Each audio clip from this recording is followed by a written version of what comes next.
ஆண்டாள் திருவடிகளே சரணம். மாதங்களில் மார்கழிக்கு என்று ஒரு தனி சிறப்பு உண்டு.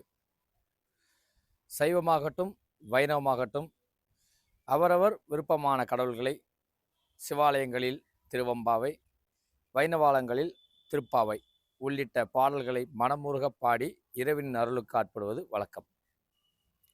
ஏன் இந்த மார்கழி மாதத்திற்கு இவ்வளோ சிறப்பு? பொதுவாக நம்முடைய வாழ்நாட்களில் சிறந்த நேரம் என்று எதை குறிப்பிடுவோம்? அதிகாலை 4:30 மணி முதல் அந்த 6 மணி வரை உள்ள அந்த விடியற்காலை பொழுதுதான் அமிர்த வேளை, பிரம்ம முகூர்த்தம் என்று குறிப்பிடுவோம் இல்லையா? அதுபோல தேவர்கள் கணக்கில் இந்த மார்கழி மாதம் முழுவதுமே இந்த பிரம்ம முகூர்த்தை குறிக்கின்ற ஒரு நேரமாகும். எளிதாக சொல்ல வேண்டுமென்றால், நமக்கு ஒரு நாளில் அதிகாலை 4:30 மணி நேரம், 4:30 மணி முதல் அந்த 6 மணி வரை உள்ள நேரத்தை பிரம்ம முகூர்த்தம் என்று குறிப்பிடுவது போல, மார்கழி மாதத்தை இந்த பிரம்ம முகூர்த்த காலமாக கணக்கில் எடுத்துக்கொள்ளப்படுகிறது.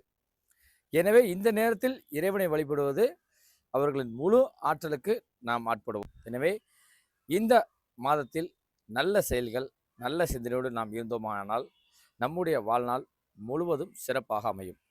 எனவே இந்த நாட்களில் இறைவனை மனமுருக பாடி பக்தி தொண்டில் ஈடுபடுவோம். இதுவே மார்கழி மாதத்தின் சிறப்பாகும்.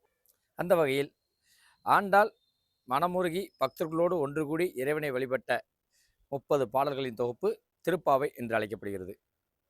இந்த திருப்பாவையில் நாம் ஒரு மாறுபட்ட கோணத்தில் தமிழின் சிறப்பு என்ன என்று அதன் பாடல்களில் உள்ள சில வரிகளை எடுத்து மேற்கோள் காட்டி அதன் ஆழ்ந்த உட்பொருளை அனுபவித்து வருகிறோம். அதன் அடிப்படையில் இன்று நாம் பார்க்க இருக்கும் பாடல் 6வது பாடல். புல்லும் சிலம்பினகான் புல்லரையன் கோயில் வெள்ளை விழிசங்கின் பேரரவும் கேட்டிலையோ பிள்ளாய் எழுந்திராய் என தொடங்குகிறது இந்த பாடல். ஆண்டாள் இந்த பாடல் மூலம் என்ன சொல்ல வருகிறாள்? பக்தி தொண்டில் தனியே ஈடுபடக்கூடாது. பக்தர்கள் அனைவரையும் ஒன்று கூட்டிக் கொண்டு பக்தி தொண்டில் ஈடுபட வேண்டும். அதற்காக ஒவ்வொரு தோழிகளாக எழுப்பி கொண்டு வருகிறாள். அப்படி எழுப்புகையில் ஒரு தோழியை அழைக்கும் பொருட்டு விடுந்ததற்கான அடையாளமாக இந்த பாடலை மேற்கோள் காட்டி ஆண்டாள் அழைக்கிறாள். அப்படி என்ன இந்த வரியில் சிறப்பு? புல்லும் சிலம்பினகான். புல் என்பது பறவையை குறிக்கும்.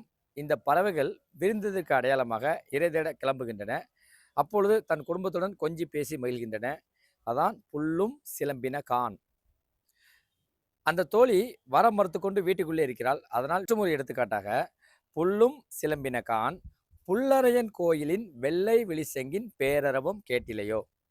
புல் என்பது பறவையை குறிக்கும். அரையன் என்பது பறவைகளின் தலைவன். யார்? கருடன்.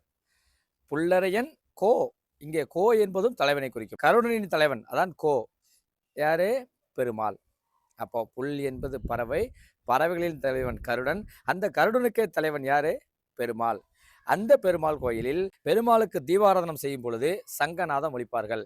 அந்த ஒளியின் பேரர்வம் கேட்டிலையோ பிள்ளாய் எழுந்திராய். பிள்ளாய் என்பது பக்தியில் இன்னும் முதிர்ச்சி அடையாமல் இருக்கிறாயே, எழுந்து வா, அனைவரும் பக்தி தொண்டில் ஈடுபடலாம் என்று இந்த பாடலை குறிப்பிடுகிறாள். இப்படி ஒவ்வொரு பாடல் மூலமாக ஒவ்வொரு எடுத்துக்காட்டை சொல்லி தன் தோழிகளை அழைத்து கொண்டு ஆண்டாள் வருகிறாள். இதில் ஏன் தமிழின் சிறப்பை நாம் மேற்கோள் காட்டுகிறோம் என்றால், திருப்பாவையின் ஒரு சில வரிகள், அதாவது நாம் ஒரு சில வரிகளை மேற்கோள் காட்டும் பொழுது தமிழின் ஆழ்ந்த உட்பொருள் இவ்வாறு இருக்கிறது என்றால், மொத்த பாடலிலும் உள்ள தமிழ் அர்த்தங்கள் இன்னும் எவ்வளவாக இருக்கும். ஆண்டாள் அரங்கனை மட்டும் ஆளவில்லை, தமிழையும் ஆண்டாள். அதனால்தான் ஆண்டாள் தமிழை ஆண்டாள் என்னும் தலைப்பில் நாம் சில வரிகளை மேற்கோள் காட்டி அர்த்தத்தை கண்டு மகிழ்கிறோம். இன்னும் ஒவ்வொரு பாசுரங்களிலும் தமிழின் அமுத வரிகள் இடம்பெற்றுள்ளன. அவைகள் என்ன என்று வரும் நாட்களில் பார்க்க இருக்கலாம். நன்றி, வணக்கம். ஆண்டாள் திருவடிகளே சரணம்.